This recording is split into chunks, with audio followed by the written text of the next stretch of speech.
Today's theme is basically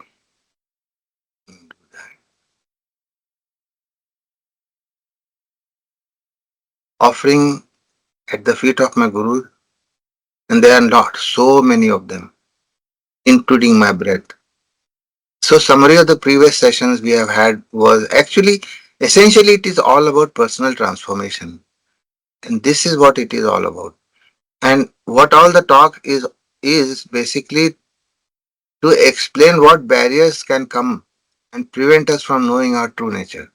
So this whole process of yoga, pranayam, dhyan, understanding chakras, understanding mudras, understanding the pranayam, the kumbhak part of it, and the inhalation, exhalation, all this is meant to understand, is to, so see yoga. When you do yoga, it is basically to get to a point where your body can be still.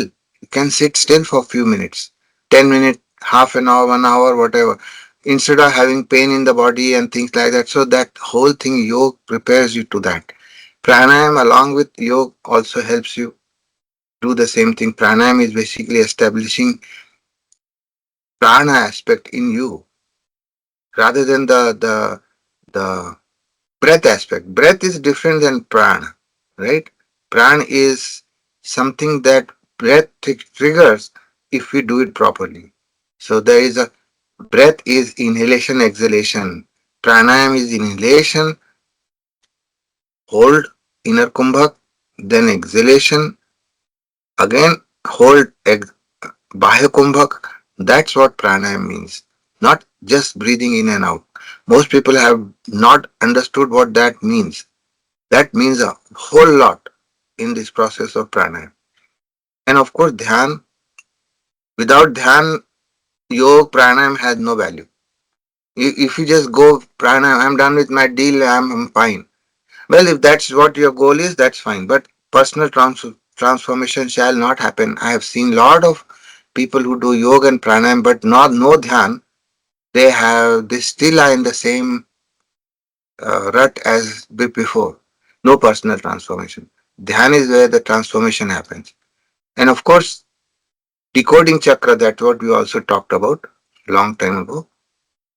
Hasta mudra and their therapeutic relevance. Now, despite all that stuff happening, uh, there is there are some people who suffer from this and that, like some kind of challenges, physical, mental ailments happen. So, how do Hasta mudra help them do that? Change that process is also there. Now, why inner and outer kumbhak is in pranayam? That we discussed that last time. So this is exactly what we have discussed thus far. Of course, we had always gone to the part of dhyan, which is what the whole uh, purpose of the whole entire series is personal transformation. And Shrutiji has very rightly put personal transformation, transformative thing. Now, one should realize the one thing is Adi Yogi Shivji is the father of mantra, tantra, and yantra. He is one of the world's greatest scientists ever to be have taken walked on earth. Ultimate great scientist who has spent his entire lifetime, several lifetimes in standardizing mantra, tantra, and yantra. Mantra is what we are going to be discussing today. Tantra is the technology, and yantra is the space energy, which we may, given the chance that we may do this sometime. What is mantra? Mananat trayate iti mantra, which is mananat means sustained repetition or contemplation, right? Trayate means that which protects or releases. So, sustained repetition or contemplation of that which protects or releases from us from all the misery is called mantra. This is the most beautiful definition. So, that sustained repetition.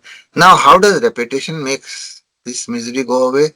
It's just like a bar of iron is basically magnet, but all the north pole and south poles are all scattered cancelling each other's vectors. So there is no such thing as north pole, concentrated north pole and concentrated south pole. So, but if you take a magnet and you keep rubbing it on top of that iron bar, then that fellow will start to polarize itself and make north and south poles. So that's what it is, magnetism. So the repetition is doing just that. Okay. Now mantras are brain reprogramming methods for a happy and totally fulfilled living. Reprogramming methods.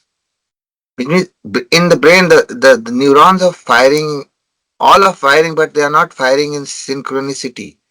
They say no, neurons that fire together, wire together. So our goal is to make them wire together so that they can fire together and can get a better output of our efforts. Otherwise, what happens? Okay, we think we okay. Let me finish this work, and our mind is running 3,000 miles somewhere else while not focusing on this moment. So that is why, because mantra allows us to magnetize those. I purpose using the word magnetize because we just use the word, the example of magnetism here. So magnetize our neurons so that they can wire together. And then once they wire together, they fire together. This is the goal of mantra, right? Why is mantra chanting important? Now, my mother was. I think I told you this story earlier. Also, I like to share this anyway. So she gave an example of Swami Ramdas. Swami Ramdas was Shivaji's guru, right? Shivaji's guru. He used to go to uh, different villages asking for alms, and people used to give little bit. So there was one family who was very, very devoted to him, and she would provide him the best of the best that she can at her level. And in return, what happened was Ramdas Swamiji used to tell her some stories, some good ideas, some mantra or something of that other, right? Because she was so receptive. That family was so receptive to his teachings. So that is exactly what. And then their household started becoming better. The the farm and the business, whatever little business they were doing, they started doing well. And then there was a jealous lady next door. So there was a jealous lady who said, how come you have so much wealth and so much happiness in all the time? What is the secret? She was so humble. She said, you know what? That Swamiji who comes, he is the one who is main. He tells me a lot of things. And so this jealous lady started saying, okay, she stood there before Swamiji arrived. So she says, why don't you come to my place? She says, sure. Swamiji said, fantastic. I won't mind coming. So he said, wait a minute outside. I will get you some nice basmati rice right now, cooked in ghee. So it was smelling so nice. And in the meantime, what happened was Ramdas Swamiji went to a nearby ditch, which was stinking bad, flowing garbage water all. And he was washing his kamandalu in that. And when the lady came out, she saw this Swamiji is washing his kamandalu in this. He says, Swamiji, I got your rice, nice rice, basmati rice cooked in ghee. So he said, okay, I'm coming. And then he ran and he said, okay, can you offer me in this kamandalu? The lady said, the jealous lady said, you do not know anything. Don't you think this is so dirty? And you want me to put my so nice rice in that kamandalu? He said, that's, you got the answer.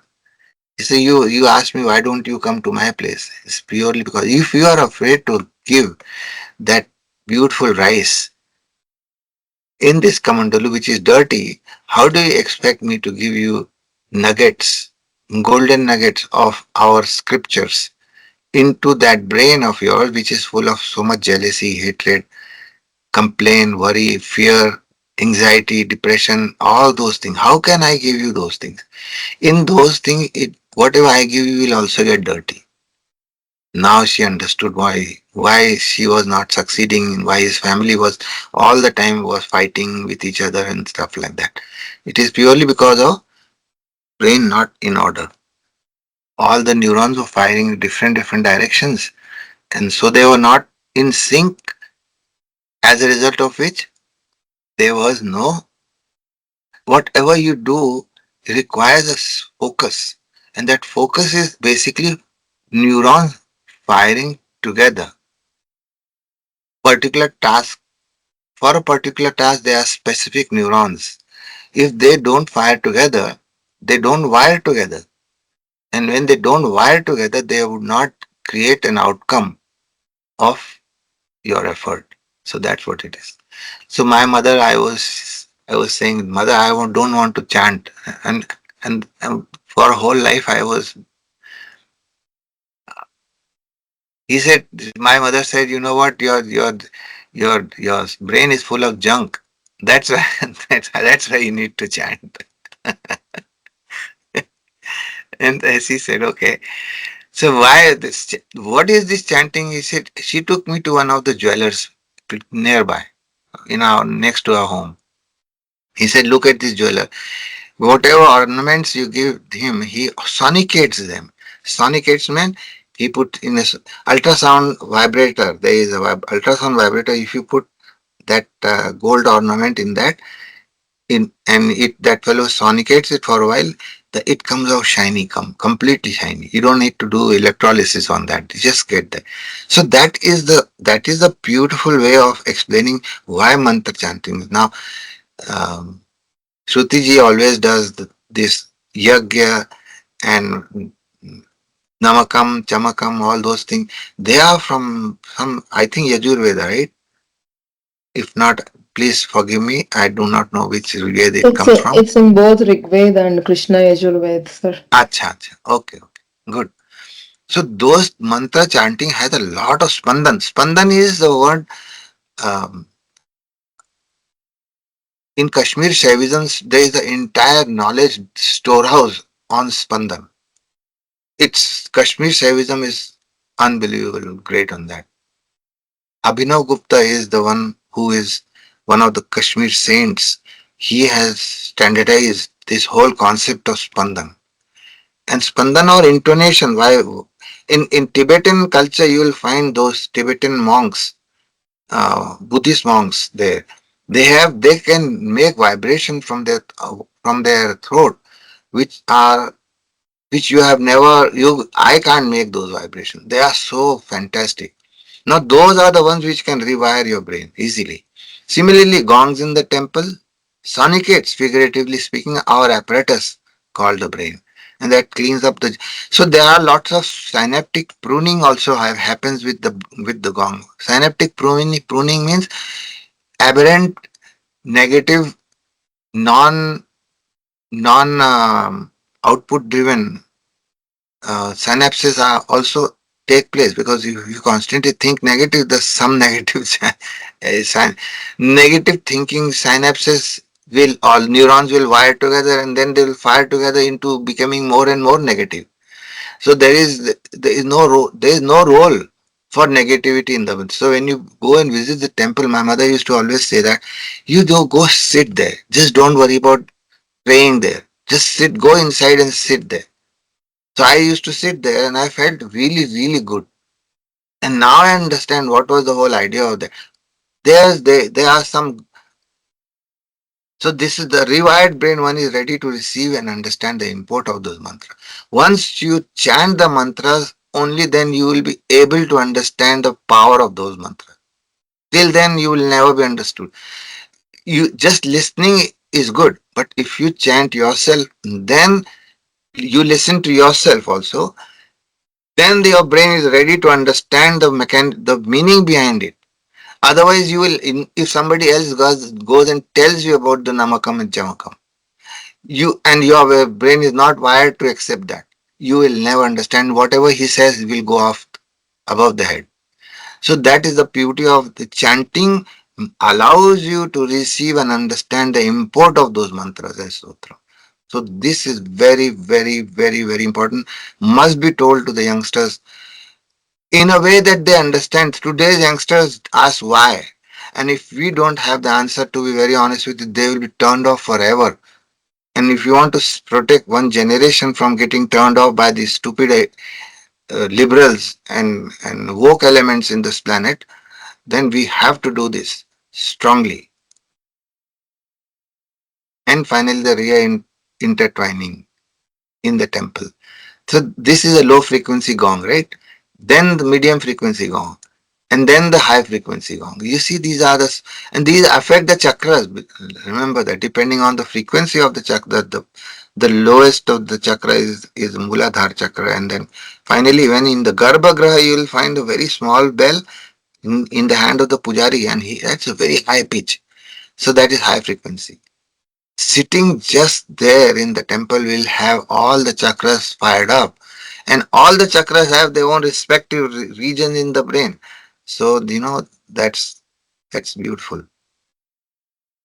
Of course, human have speech, as you said, Rig Veda, Atharveda, Samveda, all this speech, and then the master of the speech is Om, and that came out from Shivji's Damru. How we can use Om, the triplet code, for our well-being and evolution through brain reprogramming. This is the whole aspect of this mantra chanting and all that. Now, in genetics, you will find triplet code that was discovered by Hargobind Khurana at MIT, and he talked about the triplet code that could be used to make protein on the mRNA. So this is ribonucleic acid, and these are this one uracil, arginine, adenine, and guanine make a code. Arginine, guanine, and cytosine.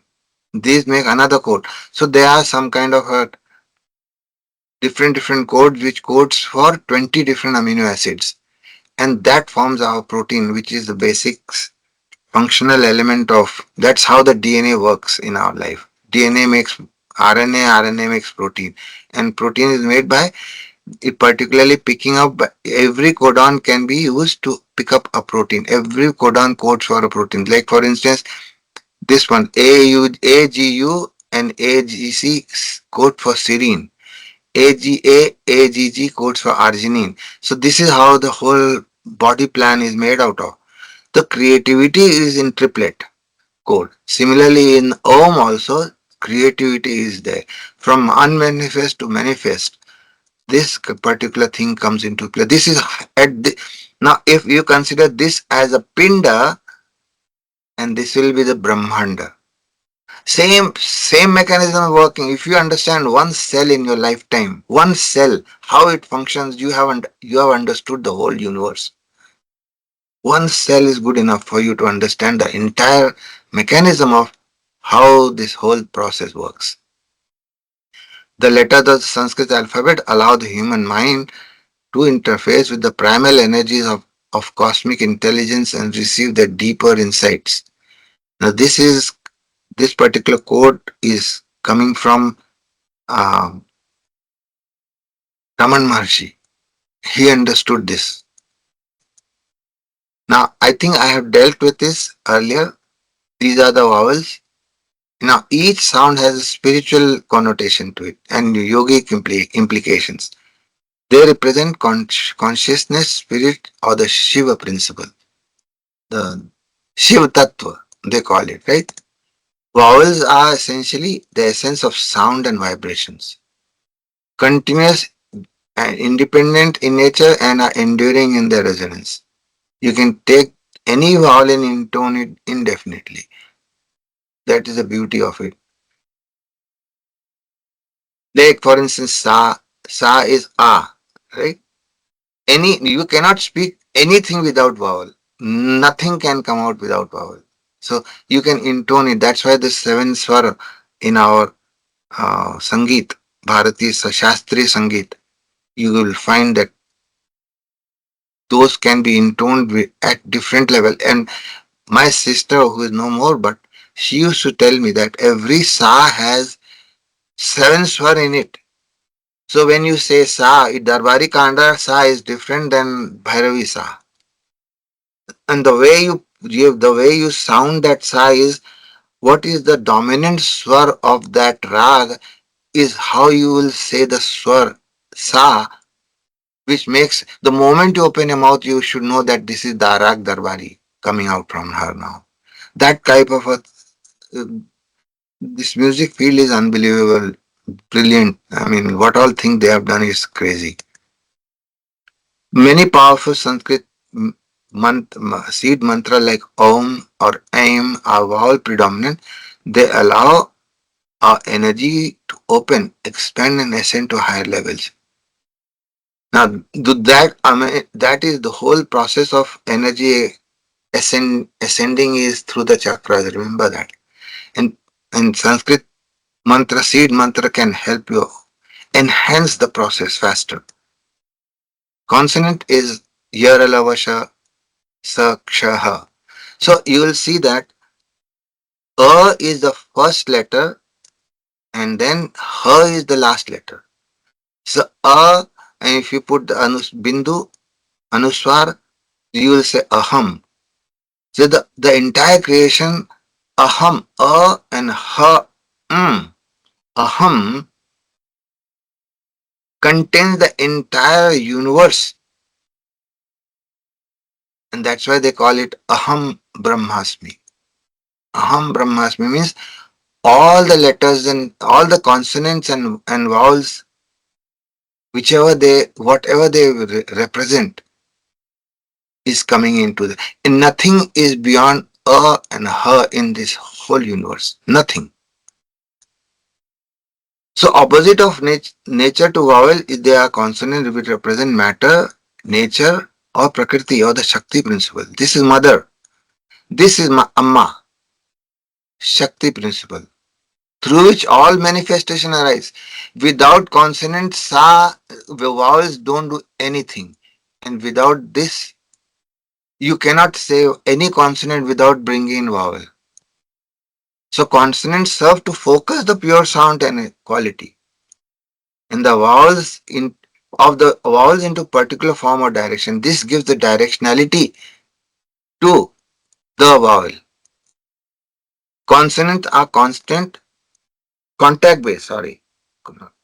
Contact based. So whenever you say anything, can be said without any the tongue touching anywhere. Whereas you have to have some touch going on, right? You can try pronouncing a word that consists of consonants only, it is not possible, right? While consonants allow the definitive expressions because it has directionality. That's why it has a definitive expression. They also create illusion of as sound become limited. Whilst vowel represents eternal powers, consonant are the form which manifest into limited field of time, though they can reflect higher qualities. So this is an entire different field. I just brought in one line here. This is a totally, uh, I mean, if you understand Abhinav Gupta's Spandan, then this whole one sentence can become 10 seminars. Anyway, so there are different levels of speeches. Vaikhri, Madhyama, Pashyanti and Para. Now, Vaikhri is basically audible speech. Now, what I am speaking is audible. That is Vaikhri. And that is in the waking state, the throat chakra is involved in that. Madhyama is pranic speech, which is basically, and in the next slide, I'll explain to you the details of what this all thing is about. And then you'll appreciate, oh my goodness, these are the things that are affecting the chakras as well as the parts in the brain also. Heart chakra is when you are just sitting, let's say for instance, Om Namah Shivaya, right? I said Om Namah Shivaya. So when in the pranic speech, what you say is mentally, or you can say without making the word sound,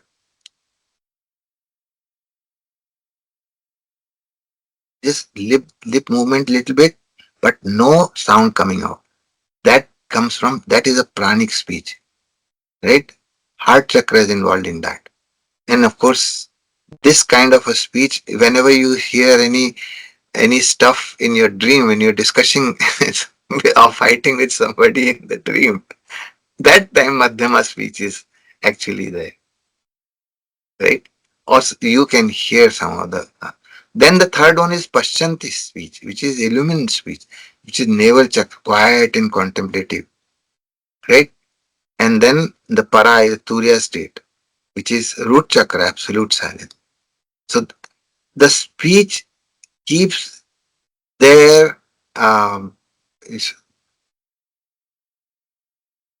chakra association as as finer the spine finest the speech is. The para is the finest of the absolutely nothing. That is at the root chakra, which is basically that's where they say the mother is sitting in the root chakra, right? Mooladhara sthitosi nityam. Tvam shakti trayatmaka twang yogino dhyayanti nityam. Tvam brahma. So para shakti is sitting in the root chakra. That's why root chakra they it's a must to activate root chakra in order to ascend this whole thing towards higher. Okay. Anyway, now Paravani, that it is a transcendental or supreme sound beyond human comprehension. Pashyanti is the sound of intuition, insight or visual perception, and Madhyamavani is the sound of mental or intermediate speech. Even before you form the words, that which is already formed is Madhyama, right? So that's what it is. And Vaikhari is, of course, our spoken. Then chakras association of Paravani chakra is crown chakra, obviously. But it is sitting in the root. Remember that. That's why they say from the root chakra, after ascending, it goes to the Sahasra chakra. So Paravani is it's sitting in the unmanifest form in the root chakra, but when it gets manifested, it is going to Sahasra chakra. And Paschanti Vani is in the Agya chakra, third eye. And Madhyama is Vishuddhi and this third chakra. Right now, uh, Madhyama Vani is compromised in Shruti ji. No, not Madhyama, Vaikhari. Because little bit Vishuddhi chakra as well as Anhat chakra is there. So pure Vishuddhi chakra will be Madhyama Vani and Vaikhari, the one audible is at the Vishuddhi chakra and the heart, Vishuddhi chakra and the Anhat chakra. Now, brain region associated with them is Paravani is a default mode network, DMN they call it, involved in introspection, self-reflection, and high states of consciousness. Pashyanti Vani is visualize. You can visually see the mantra in front of you. It is that clear. So that visual cortex get activated when you seeing the mantra live sitting there like this. You don't even have to you don't even have to say it. It is just happening because you can see it. Like for instance, Om Namah Shivaya. You can see Om Namah Shivaya. That is Pashyanti Vani. And Madhyama Vani is of course Broca area, the right side of our cortex. And Varnika area is next to just this between this and your temple area. That is responsible for language processing and speech production and comprehension. Vaikhari Vani is, of course, motor cortex is responsible for tongue movement, vocal cord movement, and stuff like that. So basically, Ardhanareshwar is nothing but pran and speech intertwined. Pran represented by Shankarji, Shivji, and Mataji is represented by speech. Abhinavgupta defines pran and speech in Kashmir Saivism. If somebody wants to really go deep into this, Abhinavgupta is there is nothing parallel to the Abhinavgupta in this entire universal literature. And Abhinavgupta is coming from the lineage of one of the lineage of Shiva's seven Saptarshis, who one of them was Kashyap Rishi. who happened to sit in Kashmir, and because of his name, the Kashyap Rishi Kashmir came into existence, and in the lineage of Kashyap Rishi, Abhinavgupta happens to be one of those great philosophers, scientists who figured out how to actually explain in layman terms what prana and Shakti Vani is all about. Prana is masculine principle, prana is formless, being it is a being essentially, and consciousness sustained by the prana. Prana communicates intention, information and life energy. Prana is the meaning behind speech. Prana is the speaker. Prana provides the impetus to speak. This is coming from Abhinav Gupta's writings, right? I'm just picking up from there. Speech is mother, Amma. Amma is speech. It is a feminine principle, basis of form and matter. Name and form arises through speech. Speech is prana in action.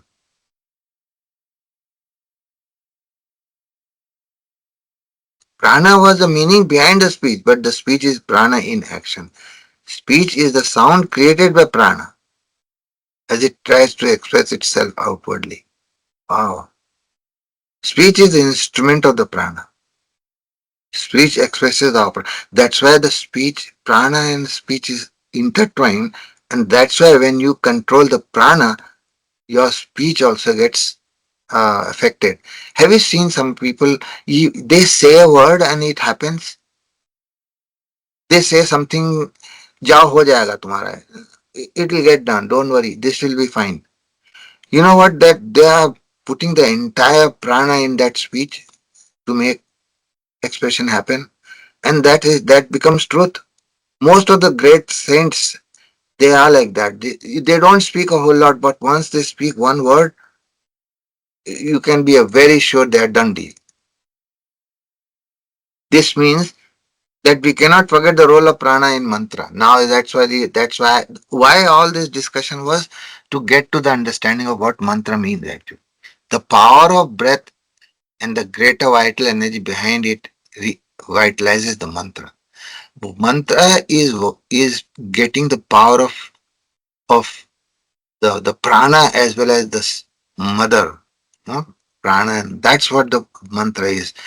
It contains tremendous power because it came from both the prana and the Shakti principle.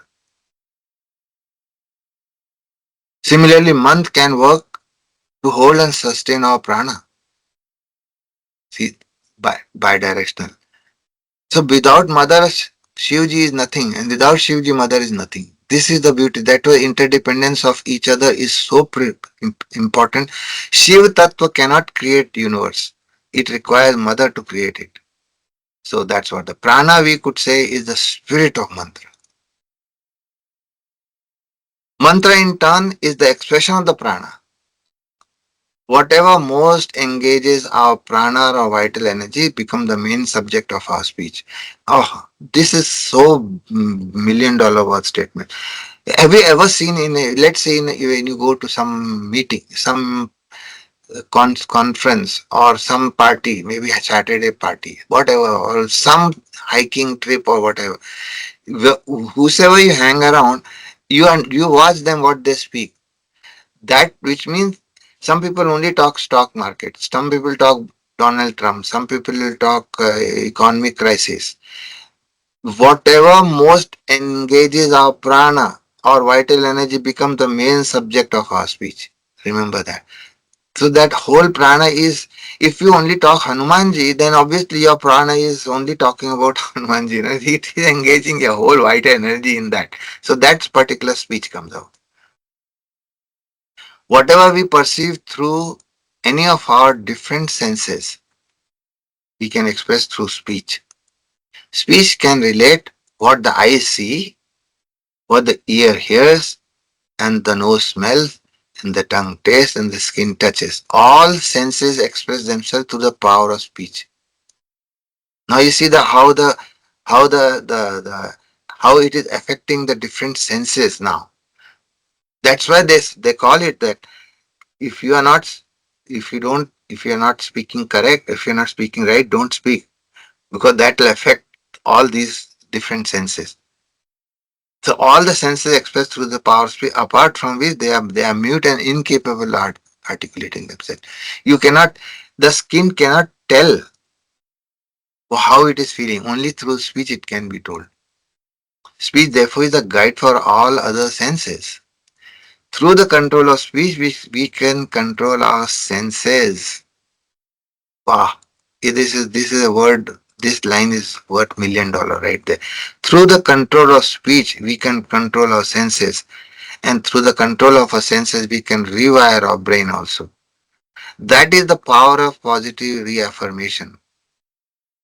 Louis Hayes has made the world a better place because she has focused on the power of speech, such that our senses are under control, they don't go haywire, and because of that, rewiring of the brain can happen and can make things happen for us.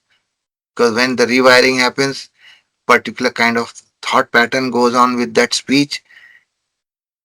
Once that takes place, you are basically asking the neurons to wire together so that they can fire together to get a job done, particular job. That's why most people who are yogis, they do very simple things, but outcome is 100%. And when we do simple things, outcome is minus 100%. Somewhere else happening. It's all crazy. Everywhere it is going out of control. Nothing is happening because our mind is not. So mantra chanting is, this is where the power of mantra chanting comes up now. The mind is composed of thoughts which are based on words and reflect our speech pattern. Mind is composed of thoughts which are based on words. Thoughts are based on words. Which kind of words? Pashyanti, not Vaikari. And then it comes as a reflection of in our speech. Thought itself is a sudden subtle form of speech. Our thoughts are kind of internal conversation, our own mental talk.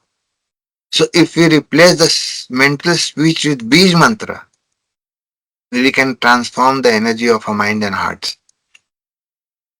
All this is coming from, let me tell you, this is not my deal here. This is coming from Abhinav Gupta. Remember, the Spandan, that whole literature is outstanding, beyond outstanding. I mean, I get wow, wow, wow every time I say, my goodness. So this is coming from that. All the whole thing is coming from. If we replace the mental speech, that mental chatterbox that we do constantly, he didn't say this to me, or he is that boy, he is no good, or he cheated me like that, I don't think I am good. All that nonsense, that mental, if we replace by Bij mantra, we can transform our energy of our mind and the hearts. The higher speech of the mind is the basis of a buddhi or high intelligence in yoga.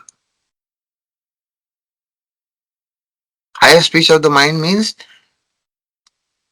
para, paravani, right? Higher speech of the mind is the basis of a buddhi. So if we are not establishing ourselves in paravani, which the kind of, if you see Raman Maharshi's picture, just watch him. Just even in just black and white picture, he radiates so much power.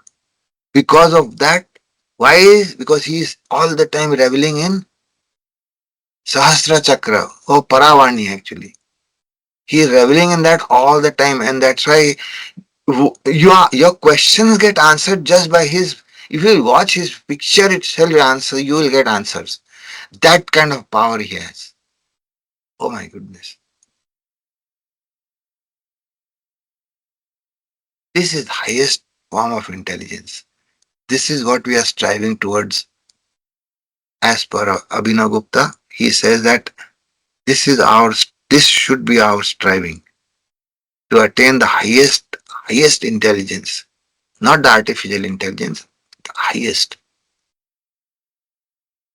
So Bij mantra not just sounds as one of the five elements, but the primal sound vibration behind all the elements.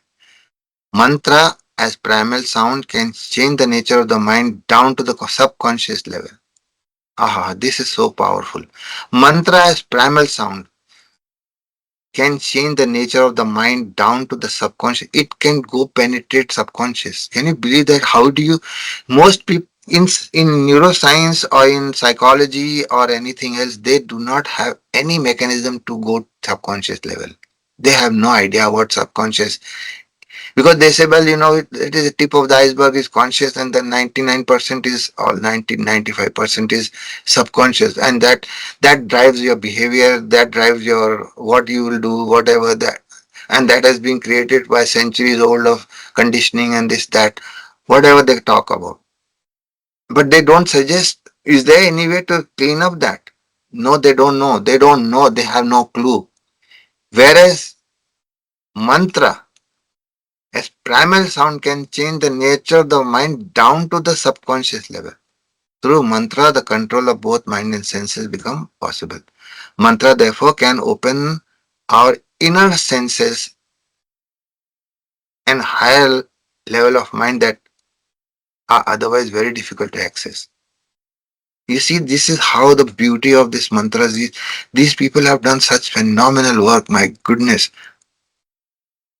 And they have done it like Yuga before mankind was even woken up to this kind of understanding. They have done it that long time. Mantras can open up inner senses. Inner senses means that, like the speech, the Vaikhari speech is the inner sense is the para speech, right? Paravani is the inner sense of the speech. And the higher level of mind means absolute intelligence, AI. Absolute intelligence, not artificial intelligence. Absolute intelligence is a higher level of mind, which is very difficult to access in our day to day dynamics. The basis of Beej Mantra or the syllable like O is to carry the divine in both in its manifest and unmanifest form. So Beej Mantra is the bridge between the manifest and the unmanifest. You can manifest from the unmanifest using the Beej Mantra syllables. So this is what it is. The from unmanifest, this is a beach, right? So over here there is no tree, right? But this fellow is hidden tree is inside this. It can form a tree. So this particular thing is this seed is what makes unmanifest manifest, right? Same is with mantra also. The beauty of mantra, it can go with both ways. From manifest to unmanifest, unmanifest to manifest. Why? Because Mataji is sitting here. Amma is here. That's why. Amma is here and Shiv Tattva is here. That's why it is possible. This both ways. And Bij Mantra is in yoga is called is basically heading to in yoga especially, right? The Bij Mantra for from body identification, that I am the body, I am the mind, I am the intellect, right? I am the BMI, right? Not BMW, no, BMI. I am this, I am that. That duality, it can transcend by just Bij Mantra. You just have to use them regularly to appreciate the power of it. Shrutiji is doing just that. So do not ever get disheartened by, oh, abhi tak to kuch nahi hua, nothing has happened till now. No, no. It is bound to happen. Nikola Tesla understood this. He says if you want to find the secret of this universe, think in terms of energy, frequency, and vibration. He was the most brilliant man in the last century. Most brilliant, super brilliant man. But he was overshadowed by Edison and all these other fellows. But genius, this fellow is. Actually, this guy is, he understood Tesla. Who? Elon Musk. He is headed towards something very, very profound. Your world will never know, understand. Right now, most people are not able to understand that. Tesla waves he has discovered.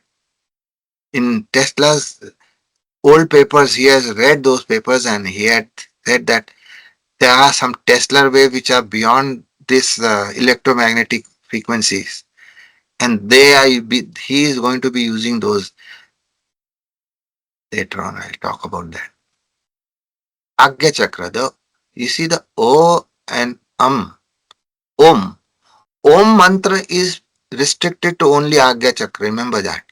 Because it contains the O and the energy frequency of O and This is the lowest energy, this is the highest energy, right? So O and add together to that energy, combination of that energy frequencies activate the Agya Chakra. How will that help you? It will help us free the self-imposed limitation due to conditioning, freeing you to live from the perspective of higher self. Now, you see, when you talk about self-imposed limitation due to conditioning, it is entering the subconscious. Because subconscious at the subconscious level, these self-imposed limitations are put or conditionings are put. Sometimes it is self-imposed, sometimes it is imposed by somebody else. So to wipe that out, it is impossible to wipe it out. Suppose small child is brought up in some within quote schools, which are basically giving rise to lot of strife and turmoil in the world because they have the hatred against some section of people, not section, other than those who do not believe in like the way they are believing. They can Everybody needs to be gone, they should be shot dead. That child has been conditioned. It is impossible to remove from there. It is not funny. But if he goes to a Gurukul, hopefully that changes can happen, freeing you from the freeing you to live from the perspective higher self. This conditioning allows you only to live from the lower self perspective. That's why it is important to uh, this. Do you remember that what you Gurukul you have made, Shrutiji? It is phenomenal undertaking. And if you are teaching this chanting, Om chanting, for instance, simple Om chanting, or the chanting of the entire our Upanishads and stuff, you are basically helping them decondition. And if that's why the Gurukul system was so powerful, because they knew that this child or whosoever is not the outcome of this birth. He is accumulated a lot of junk from previous lifetimes. So let him clean up. From the beginning they clean up the junk and they go straight into the subconscious, clean that up, and so that he can move up from and start living from perspective of higher self. Aum is for Sahasra Chakra. Like for instance, if this particular thing was for Agya Chakra, this is for the Sahasra Chakra. Om. Because what is happening? You are creating an extra energy quanta here. Au. O is a lesser frequency. Au is higher frequency. Then whenever you say Om Namah Shivaya, Om Namah Shivaya, that the visarga here is complete back to normal. Again it picks up. Again it picks back to normal. Again it picks up. This is how the chanting is done. So visarga has to happen whenever you do this any mantra. So you will see that most of the mantra have Om Rang Ramaya Namaha. Namaha is aha. This visarga is what causes that. Now this will bring you into alignment with your higher self and your life path and the absolute. This is how you change this is transformational process. This chanting and all that is not some um, low level of understanding. It requires lot of greater understanding about who we are as humans. So simple Om chanting will be like this. Oh, Visarga. When you do the uh, intonation, it will be like this. And when you do the any mantra which has Swaha or Om Namah Shivaya or Om Ganganapataye Namaha Aha, this one, then it is Visarga. Right? The final goal of Om chanting is to know the entire creation is between these two sounds. Ha, hum, aham. Aham equal I equal Brahman. That's what they call it, Aham Brahmasmi. Now, there is another, I'll just uh,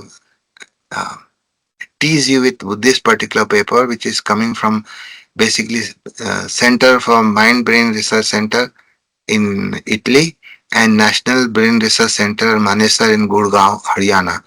This particular place, this gentleman came, James Hartzell came here with all his team in this place and did the research on professional Vedic Sanskrit Pandits in India trained from childhood.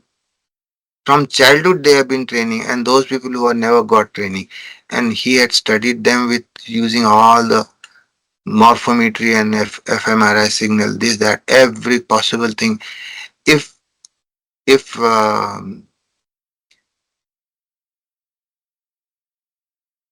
Sujnaji wants to study something really in depth, she should contact this center also, National Brain Research Center, Manesar. This Nandini Chatterjee, she is the one who is heading this whole group of trying to understand the Sanskrit uh, and the mantras, and there are several other studies also which can be done. If something does not work out here, at least we should open up various doors to make things happen in our lifetime. This is a gentleman, James Hartzell. Now, this is where I'll stop.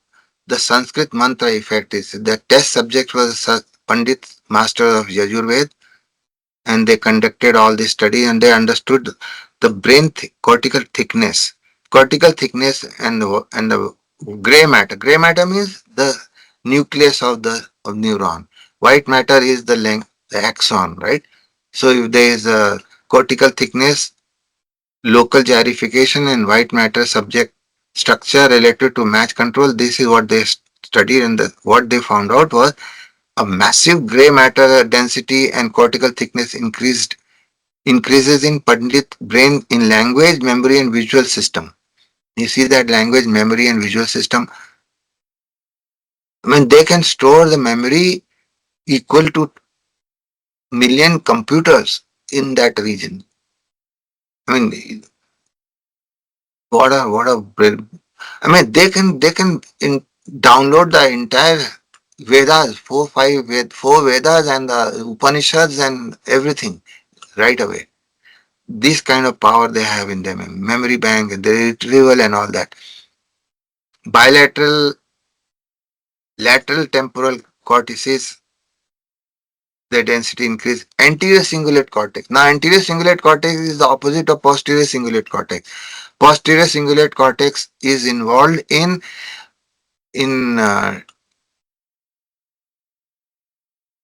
drifting.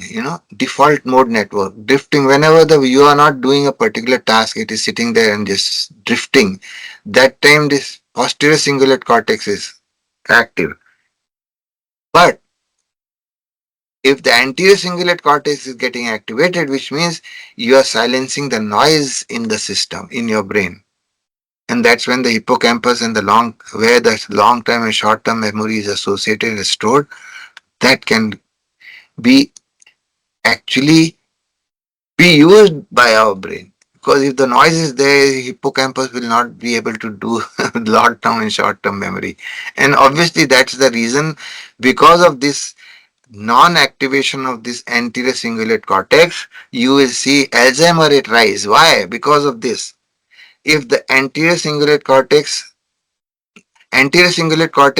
is activated by mantra chanting, which allows the hippocampus to store memory. If this is not activated and only the posterior is activated, which is kind of haphazard and random thinking going on, brain will not get storage in the hippocampus. This hippocampus will never use. Is going never going to be used fully because. And then you say, "What's your name? Oh, did I meet you just now? Oh, glad to meet you." 2 minutes later, oh, what's your name? Oh, glad to meet you. That fellow keeps repeating the same thing over and because he has never understood that this fellow I have just met 2 seconds ago and he is again is going back. That is dementia, Alzheimer, you call it, whatever that is. Now, they have talked about spatial navigators. Basically, this memory virtual, the spatial navigator, the individual with good verbal working memory. This finding is unique. They say that it has formalized our understanding of oral knowledge system, like knowledge system that is passed from one teacher to another to another to another for generations. This can go on. So over here, I'll stop, and I think we'll do the next, like what all this whole study showed. Actually, I'll talk later on next time.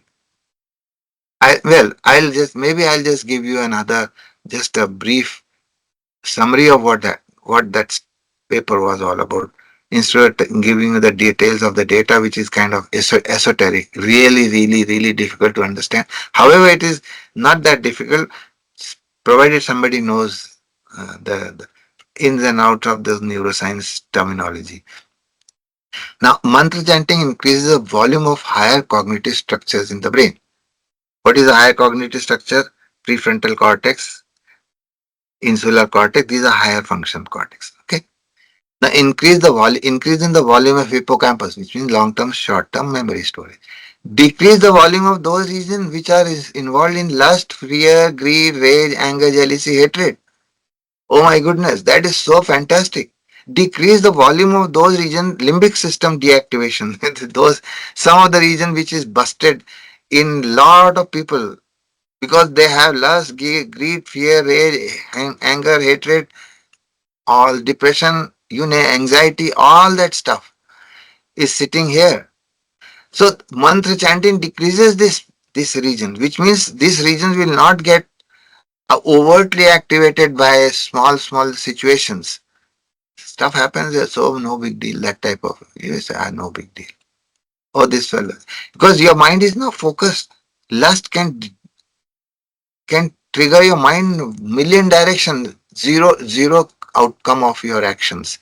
Whatever you do will never get done because you have this lust will create neurons will be firing in 300 different directions. Outcome is zero. Fear, same way. Greed, same way. So all these guys are involved in limbic system. Now this limbic system deactivation happens with chanting, allows for a fresh rewiring of the prefrontal cortex responsible of higher cognitive tasks, creativity and intuition. This is what a future human being will be. Whosoever is involved here in this activation of the limbic system will be eradicated from the pool of humanity. And nature will bring those things. Anybody who has this kind of a thing, either the nature will engulf them through natural calamity or they will be forced to stay in particular area where some stuff will happen and that's over. This is how the nature will have to delete this. And those people who have mantra chanting going on will have these things. Deactivation of limbic system will happen and lot of memory thing, lot of creativity, lot of good cognitive tasks and intuition will take place in those. That is a new human being, new new man, right? Aha, compassion processing. I told you the insular cortex is the one of my most favorite area of uh, brain. I love this portion because it is in compassion processing. So, have you ever experienced when you are deep into meditation, for no apparent reason, you have not even, and when you get up, your tears coming out of your eyes, like incessant, like it's like Niagara Falls, the constant tears running. Why? Because you touch that insular cortex, that activation happens, and you feel so compassionate. First, compassionate self-compassion. You start to love yourself for the first time. I say, my goodness, this is what I am, and I have not been able to recognize this, and I have not been able to thank this. And then your compassion flows, and it just tears roll out of your eyes. If you see in Gurudev's Sadguru's camps and meditation camps, you'll start to see that. You'll appreciate that. He is doing meditation, and lot of people are in tears. Where did tears come from? Because of the insular cortex activation. Only then one can understand the real meaning of the Upanishads. After all this, all those people who have really understood Upanishads or given commentaries on Upanishads, or they talk about Upanishads, they understand the real meaning, because that mean when they talk about it is coming from their compassionate state. It is not for grandiose thinking. Oh, I know Upanishad. No, no, no. They have such love for humanity. They have to cannot but talk about it. So okay, this paper is intense. Hence, I will leave it. Fantastic paper, and I'll talk about this paper next time. Thank you very much.